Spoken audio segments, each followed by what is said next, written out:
Hello Guardians! Welcome to my long overdue first Destiny video.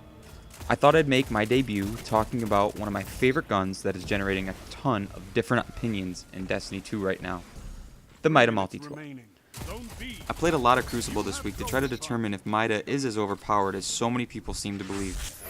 Here's how I came to a conclusion. I made sure not to swap out my armor sets or subclass abilities at all. I also stayed away from power ammo, even though right here I use it to great effect. I used weapons that I wanted to use. First, I paired up the Mida multi-tool with Uriel's Gift, which I know is the meta for kinetic and energy slots right now. Next, I went with Nightshade and the Mida mini tool, but I really didn't like the mini Mida, so I switched over to Tone Patrol. Then for another test, I tried Better Devils with Graviton Lance, and finally, I tried a game out with Vigilance Wing. Plenty of people killed me with Mida multi-tool. I was expecting this. But I was killed with a lot of other weapons too, such as Origin Story, Scathe Block,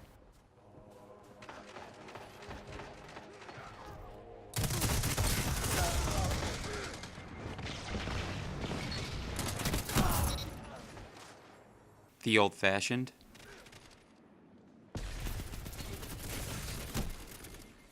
just to name a few. My best games of the day came when I was using the Mida. However, I played well when I wasn't too. Here's the stats for the day. My best game was the first game when I did use Mida, but I also used power ammo in this game too. The next best was my 1.75 KD score, where I used Nightshade and Tone Patrol. And in third was when I used Vigilance Wing.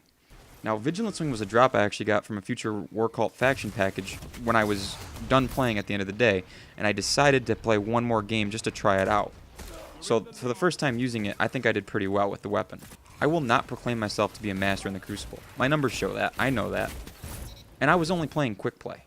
I know a lot of the critique of the weapon comes from the competitive playlist. However, here's what I think you should take away from this mini sample size. There are ways to beat the Mida multi-tool. Sure, it forces a faster game because it has a low time to kill, and it's tough when multiple people on the opposing team are all using it at the same time. But there are plenty of guns to combat it, and could potentially be just as powerful. It's been my favorite gun for a long time. It was my primary weapon of choice in Destiny 1. However, it's not the only weapon in my arsenal. If I don't want to use it or I'm having an off day with it, I won't feel forced to stay away from PvP because I proved I can compete with a variety of different weapons. Bungie is always watching what we're doing. If they think the weapon's a problem, they'll tone the game to try to make the battleground even more competitive. If that happens, fine. But I'm sure another weapon will emerge that people will say is OP. Zone B lost. Zone A captured. Zone advantage is yours. Thanks for watching this video. Be sure to hit the like and subscribe button so you don't miss any of these videos, which I plan to start producing on a regular basis. Be sure to give my Twitch stream a follow. It's twitch.tv/manifested. I'll provide a link in the description below. And also look me up on Twitter, @TheMapBishop. Again, that'll be in the description below too. Thanks again, Guardians, and I'll see you in orbit real soon.